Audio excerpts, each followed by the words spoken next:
Hey everybody. So you knew watching the Thursday night debate last week that the single most dominant narrative coming out of those first two debates was going to be that Kamala Harris had surged or that she was really making strides and her attack on Joe Biden was amazingly effective and so on and so forth. And sure enough, that was the media narrative. You could watch it coalesce in real time on Twitter, which, for better or worse, is basically how these narratives get concocted. So, why is that significant? Well, most debate viewers don't know a whole lot about these candidates. To the extent that they do know them, they pick up bits and pieces here and there about a Kamala Harris. She's only been in the U.S. Senate since 2017, so it's not like she's a household name quite yet. People do know Joe Biden and Bernie Sanders, but they're not following the ins and outs of the daily news cycle as pundits, journalists, and others who are intensely involved are. So they, to some extent, rely on the so-called expertise of the people who are very much involved in the day-to-day wranglings to absorb what their opinion is and inform the way that they process the information coming at them after these debates. So the media narratives also almost become self-reinforcing. It's not as if these public reactions that you can gauge through polls are 100% subjective on the part of the voters. They're by necessity influenced by the media coverage, which is how most people consume their information about the race. Who did well, who did badly, blah, blah, blah. The problem is the media, and I'm speaking in generalities here, of course, but they don't tend to view themselves as active participants in the opinion-making process. They kind of pose as though they're these neutral arbiters and that they don't have a direct stake in the outcome, when anybody who has half a brain ought to be able to recognize that virtually all Democratic-aligned journalists, and there are Democratic Party-aligned journalists, newsflash, in conjunction with their peers and friends in the activist/operative world, virtually all those people under 50, maybe let's say under 40 just to be safe, almost all those people are dead set against Joe Biden becoming the nominee of the Democratic Party in 2020. They almost find it viscerally offensive that somebody like Biden would run in the first place, never mind become the nominee, when you've had all this talk since Trump entered office about how women and people of color, quote unquote, are taking the lead and are the new face of the party, and they ought to be the ones to carry the torch, quote unquote, to use the cliche that Eric Swalwell feebly tried to introduce on night two. So when you see Kamala Harris getting a surge in the polls after the debate, you got to attribute a fair amount of that to the fact that she was declared the winner by the media.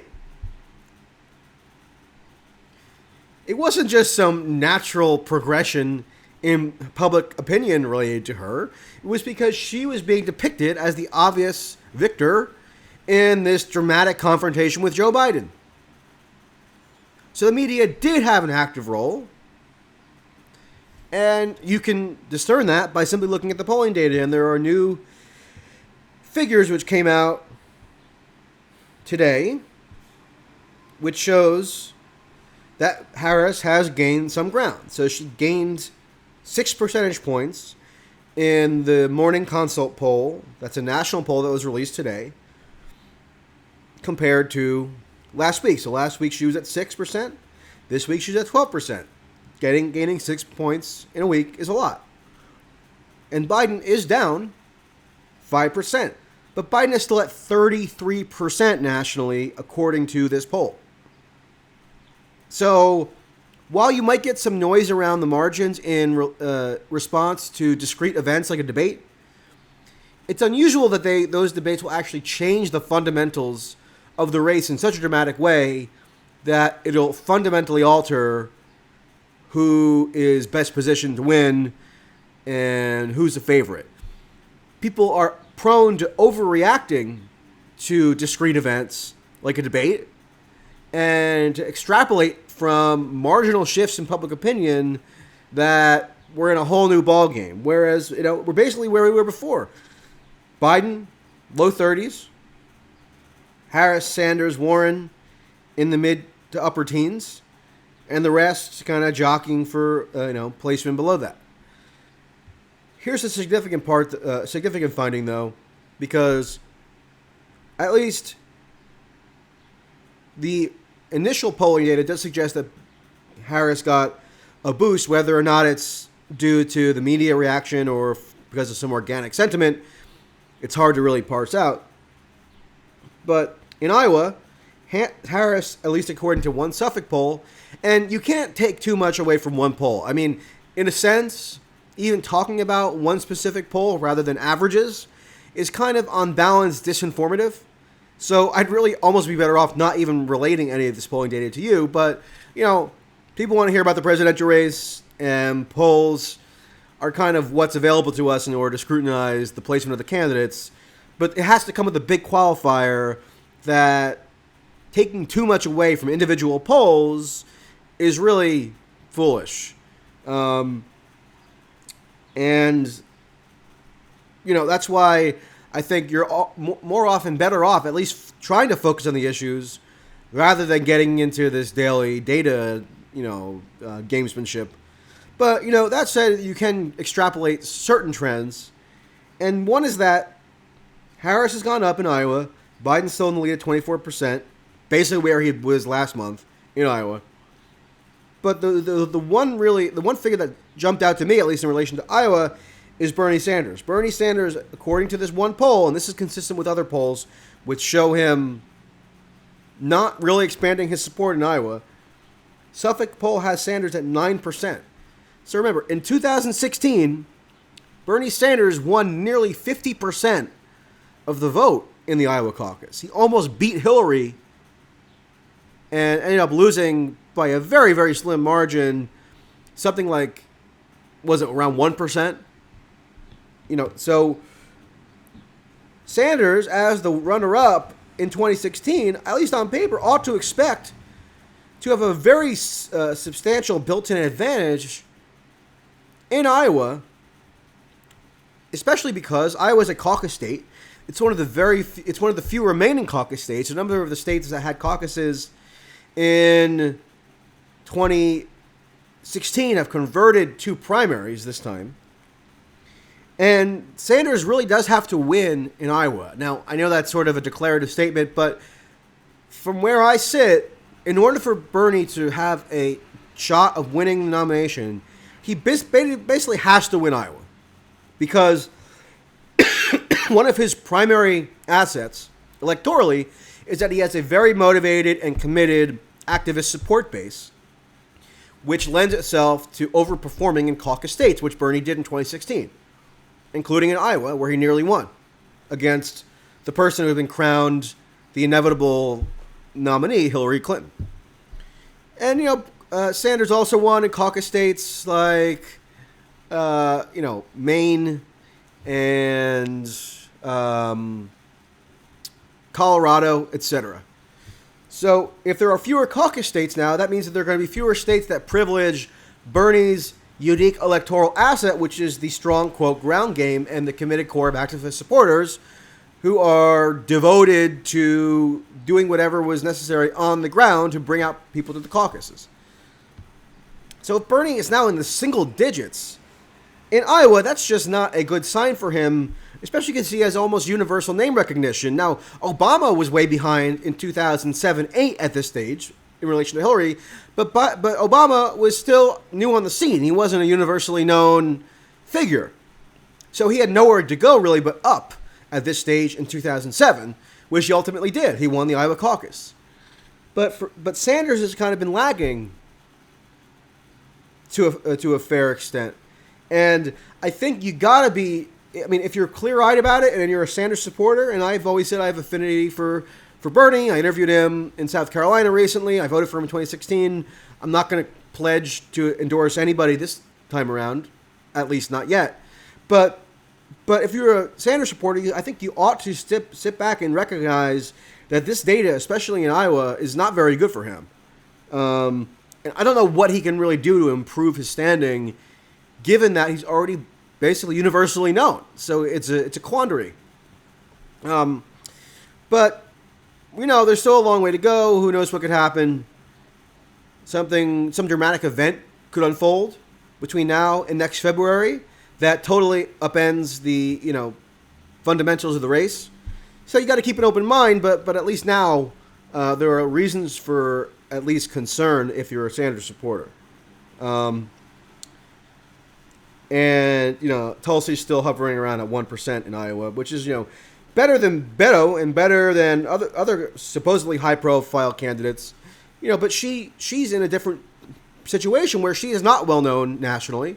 So she has, again, like Obama in 2008, has nowhere to go but up. Of course, I'm not going to compare her strictly to Obama 2008 because they're different figures, and Obama had a lot going for him that she does not right now. But at least in terms of garnering name recognition, that's kind of what she has to do for the time being, and that's not Bernie's calculus right now. Bernie's calculus is, how do I make inroads with segments of the Democratic coalition that would otherwise not be disposed toward me? And it seems, at least for now, that they are gravitating toward other candidates to a degree that has not really served to bolster Bernie's standing, at least in Iowa. I mean, it could be a different story, give or take in other states, but Iowa's pretty close to a must-win for Bernie, especially because the logic going into the race, and I wrote about this at the time before he even announced, was that given the huge amount of candidates, Bernie only has to win a small plurality in order to actually win the first caucus. But 9% is not going to do that. You got to get probably to 20% at least the high teens. And he could still do that. But, it is worth keeping an eye on. The bottom line is, though, these kind of momentary blips in public opinion ought to be looked at with a grain of salt. It doesn't mean that Harris is necessarily surging. It just means that in this present moment, the snapshot in time plays to Harris's advantage, and that can have significance in terms of the endorsements that she receives. She's already gotten a couple endorsements from the Congressional Black Caucus, which actually does eat into Biden's core constituency. There could be some donors who are spooked by Biden's subpar performance and are less inclined to commit wholeheartedly to his candidacy. So in terms of the invisible primary, or in terms of what the party insiders are doing right now, it has significance. But in terms of the ultimate result, in terms of public opinion, fast forwarding to next February, it's not all that significant. You're going to have blips here and there that are tethered to individual news events, and in the long run, it doesn't mean all that much unless you can extrapolate it into a trend. Now, if Harris sustains this this momentum for the next week or 2 weeks or 3 weeks, then yeah, that is significant. But it could be that it's a lot of just simple reaction to, or it's a transient reaction to what is perceived as a positive news event for her. And I thought it was overrated. I mean, I did think it was rehearsed. I thought it was so politically calculated. And of course, you got to do some political calculation if we're running for president, but it was so transparent that it seems odd that everybody was so eager to jump up in the air and proclaim that she had this kind of breakthrough moment when there was nothing organic about it. I mean, it was obviously pre-planned. And to the extent that Biden falters, I think it's probably because he's just simply not as sharp as he had been at age 76, which is, not unusual. Most people don't have the same mental facilities at 76 that they had when they were 56 or 46 or even 66. And I think age is a major liability for Biden. More so than the substance of what was being debated on Thursday night. I mean, busing is not a live issue in America right now. It's just not. So it was more about Biden's inability to respond forcefully to Kamala's attacks, more so than the actual merits of what Kamala was alleging.